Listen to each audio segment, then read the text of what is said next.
Five stars kitchen. இன்னைக்கு நம்ம கிச்சனில் என்ன பார்க்க போகிறோம்னா ஒரு காரக்குழம்பு ரெசிபி பார்க்க போகிறோம்.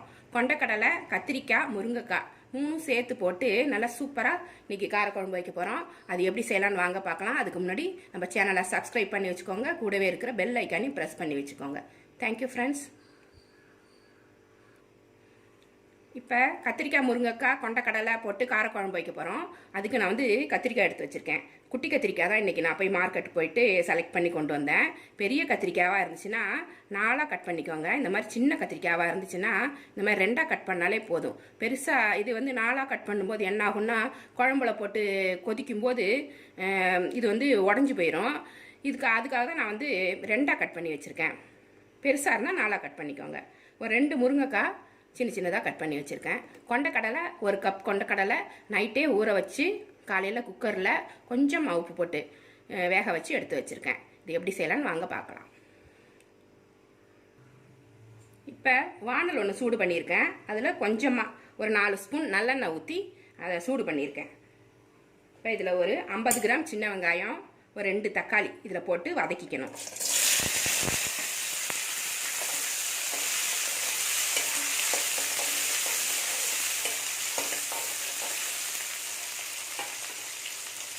ஒரு 100 கிராம் சின்ன வெங்காயம், ஒரு 4 தக்காளி கட் பண்ணி வச்சுக்கோங்க. அதில் பாதி வதக்கி அரைச்சிடலாம், பாதி நம்மளுக்கு குழம்பு தாளிக்கிறப்ப யூஸ் ஆகும். அதனால் 100 கிராம் சின்ன வெங்காயம் உரிச்சு வச்சிட்டிங்கன்னா பாதி இதுக்கு எடுத்துக்கிட்டு பாதி குழம்புக்கு தாளிக்கிறப்ப எடுத்துக்கலாம். வெங்காயம், தக்காளி நல்லா வதங்கிடுச்சு. இதில் கொஞ்சமாக தேங்காய் போட்டுக்கலாம். இதை அரைச்சி போடும்போது குழம்பு திக்காக இருக்கும், டேஸ்ட்டாகவும் இருக்கும். ஒரு 4 ஸ்பூன் போட்டுக்கிறேன் தேங்காய்.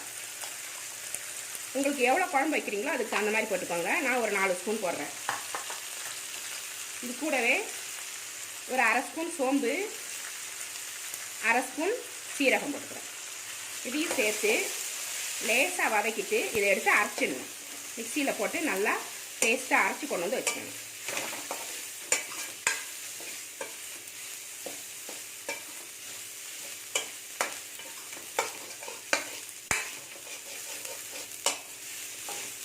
போதும்.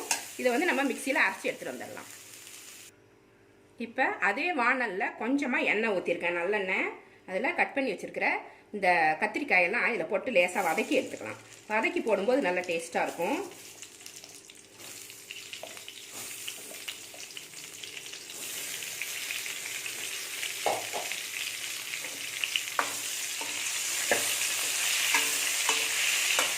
மீடியம் ஃப்ளேமில் வச்சு நல்லா வதக்கிக்கோங்க.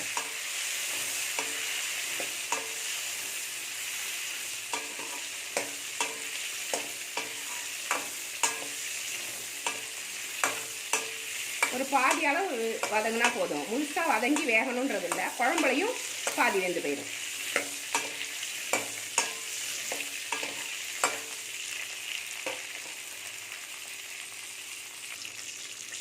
கத்திரிக்காய் இந்த அளவுக்கு வதங்கின உடனே நம்ம இதை ஒரு தனியாக ஒரு தட்டில் எடுத்து வச்சுக்கலாம். இப்போ கத்திரிக்காய் வதக்கி எடுத்தோம். அந்த வானல்லே கொஞ்சம் எண்ணெய் இருந்துச்சு. அது கூடவே இன்னும் கொஞ்சமாக எண்ணெய் ஊற்றிருக்கேன், நல்லெண்ணெய். அதில் ஒரு 1/2 ஸ்பூன் வெந்தயம் போட்டு தாளிச்சிக்கலாம்.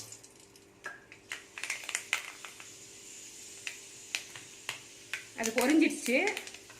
ரொம்ப நேரம் வைக்க வேண்டாம், அது தீஞ்சு போயிடும். கொஞ்சமாக சின்ன வெங்காயம் முழுசாக உரிச்சு வச்சுருக்கேன். கொஞ்சம் நம்ம வதக்கி அரைச்சிட்டோம், மீதி பாதி. பூண்டு, ஒரு பூண்டு நல்லா உரிச்சு வச்சுருக்கேன், அதையும் இதில் சேர்த்துக்கலாம். சின்ன வெங்காயம், பூண்டு ரெண்டையுமே போட்டு நல்லா வதக்கிக்கணும்.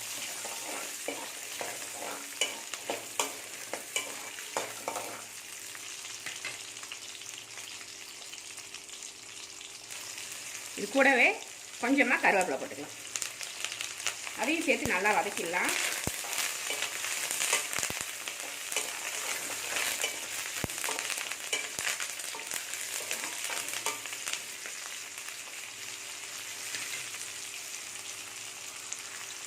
இப்போ தக்காளியும் சேர்த்துக்கலாம். ஒரு 2 தக்காளி கட் பண்ணி வச்சுருக்கேன்.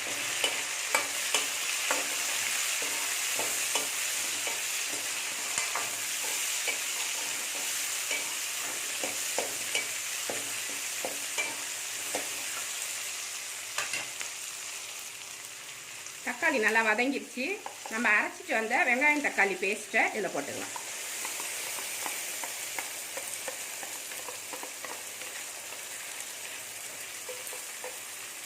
இதையும் சேர்த்து நல்லா வதக்கிடலாம். ஒரு எலுமிச்சம்பழ அளவு புளி கரைச்சி வடிகட்டி எடுத்து வச்சுருக்கேன், அதை இதில் சேர்த்துக்கலாம்.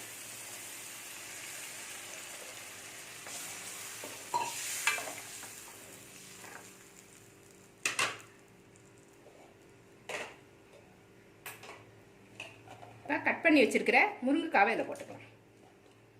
முருங்கைக்காய் ஃபஸ்ட்டு போட்டுடலாம். அது நல்லா வேகிற பாதி வெந்ததுக்கு அப்புறமா நம்ம கத்திரிக்காய் சேர்த்துக்கலாம். ஏன்னா கத்திரிக்காய் வந்து நம்ம வதக்கிட்டோம், அது இன்னும் கொஞ்சம் தான் வேக வேண்டியது இருக்குது. அதனால் ஃபஸ்ட்டு முருங்கைக்காய் வேகட்டும், அதுக்கப்புறம் நம்ம கத்திரிக்காய் சேர்த்தா கரெக்டாக இருக்கும்.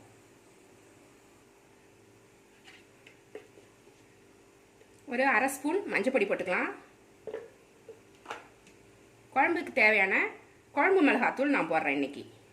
தனி மிளகாத்தூள் போடுற மாதிரி இருந்துச்சுன்னா தனி மிளகாத்தூள் 2 ஸ்பூன்னா மல்லித்தூள் 2 ஸ்பூன் போடணும். சமமாக போட்டிங்கன்னா நல்லாயிருக்கும். இன்றைக்கி நான் குழம்பு மிளகாத்தூள்லேயே எல்லாமே இருக்கிறதால சீரகம் சோம்பெல்லாம் போட்டு இதில் அரைச்சிருப்போம். மிளகாய் மல்லி சீரகம் சோம்பெல்லாம், அதனால் இது நல்லா வாசனையாக இருக்கும். அதனால் நான் வந்து குழம்பு மிளகாத்தூளே போடுறேன். ஒரு 5 ஸ்பூன் போடுறேன் காரத்துக்கு.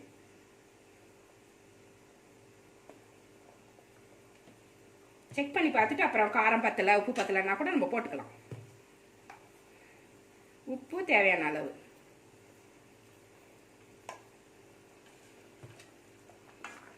எல்லாமே போட்டு கலந்து விட்டுடலாம்.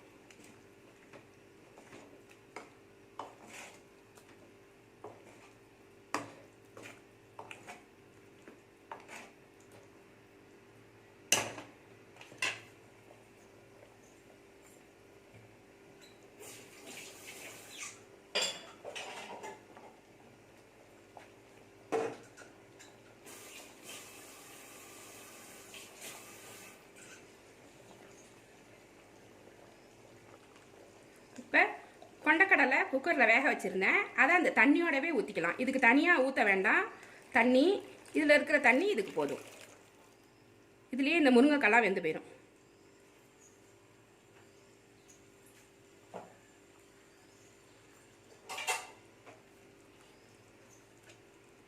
இதை நல்லா கலந்து விட்டு மூடி வச்சிடணும்.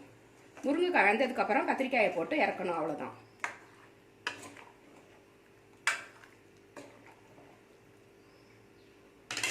இதை மூடிடுவோம். இப்போ முருங்கைக்காய் பாதி வெந்துருச்சு. இந்த சமயத்தில் ஒரு 2 ஸ்பூன் வெல்லம் போட்டுக்கலாம்.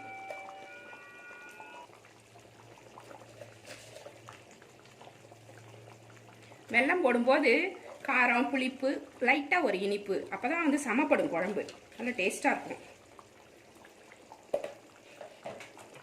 இப்போ வதக்கி வச்சுருந்த கத்திரிக்காயும் இதில் போட்டுக்கலாம். இது இன்னும் கொஞ்சம் வேகணும், அதனால் இப்போவே போட்டுக்கலாம். முருங்கைக்காய் பாதி வேகும்போது போட்டிங்கன்னா சரியாக இருக்கும்.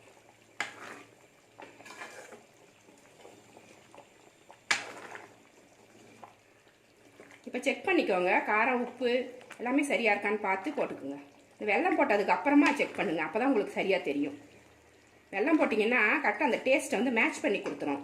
அந்த சமயத்தில் செக் பண்ணிங்கன்னா உங்களுக்கு காரம் உப்பு கொஞ்சம் கம்மியாக இருக்கிற மாதிரி இருக்குது அப்படிங்கிறப்ப 2 ஸ்பூன் வெல்லம் போட்டிங்கன்னா அது எப்படி சமமாக தெரிகிற மாதிரி ஒரு ஃபீல் இருக்கும் நம்மளுக்கு.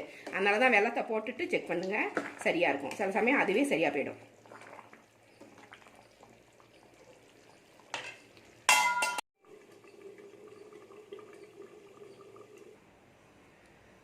இப்போ குழம்பு சூப்பராக ரெடி ஆகிடுச்சு.